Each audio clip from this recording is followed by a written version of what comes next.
eu quero unha aplicación práctica das matemáticas, que é saber por que, cal é a proporción que deben ter os chanzos na distancia que teñen que percorrer e cal ten que ser o seu ancho e o seu longo. Así que creo que a min o que me corresponde é preguntar por chanzos. Aburiño, amigos.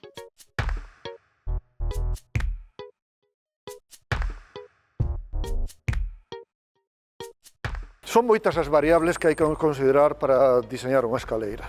Por suposto, o desnivel a salvar, o tipo de persoas que van circular por ela, se é interior ou exterior, esas determinan as dimensións de todo o orden deste obxecto maravilloso e rexido por proporcións matemáticas que se chama escaleira.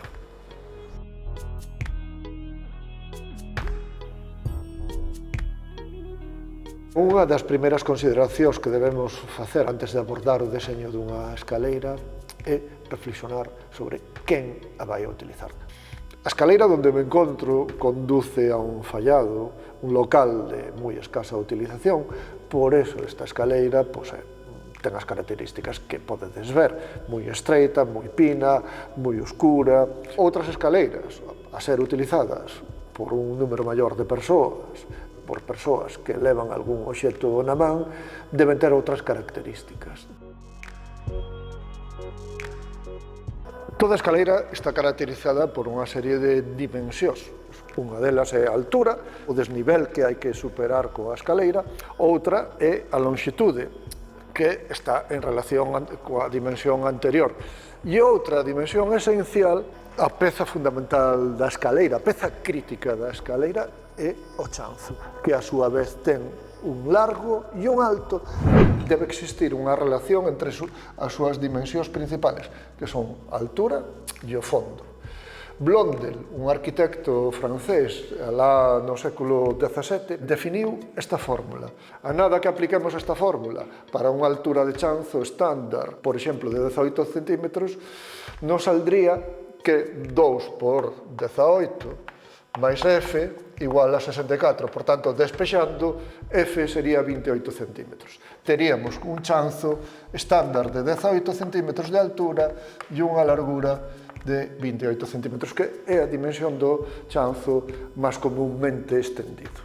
En todo caso, este conxunto de dimensións deben axustarse a outra variable, que é a dimensión a saltar, o salto. Pois se esta dimensión h, que é a que temos que subir, non é múltiplo de 18, temos que detraer deses 18 centímetros ou aumentar lixeiramente. Hai tamén unha fórmula que permite formalizar e poñer en conxunción todas estas dimensións.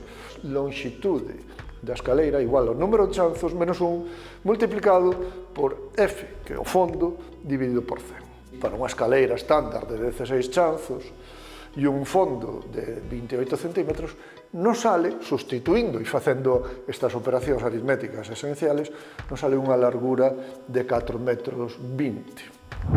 Todas estas dimensións están gobernadas e relacionadas entre sí a través de fórmulas matemáticas que aseguran o máximo confort e a máxima seguranza das persoas usuarias. Unha das dimensións críticas da escaleira é o pasamans ou a barandilla. O pasamans ten que estar colocado a unha dimensión tal que permita o seu uso polas persoas, tanto no movimento de baixada como no movimento de subida. Para un adulto esa dimensión pode estar entre os 85 centímetros e os 100, en tanto que para un menor esa dimensión estaría nos 50-60 centímetros. Ese segundo elemento, que é a barandilla para o menor, fai a súa vez de elemento de protección para evitar a caída de todas as persoas. Como podemos ver en este exemplo, eso non está aquí presente e fai desta escaleira que resulte peligrosa para todas as persoas e moi difícil de utilizar con seguridade e con confort para unha persona de pouca idade. Xa sabemos algo máis das escaleiras, son moitas as variables que entran en xogo e descubrimos como as matemáticas as poden coordinar prácticamente todas. E digo prácticamente todas porque hai algunhas que se nos escapan do mundo matemático. Por exemplo, o gusto, as modas, os prezos. En todo caso, ahora mesmo xa estás en condicións de reflexionar cada vez que subas ou baixes por unha escaleira como as matemáticas poden axudar na construcción dun deseño eficaz e seguro.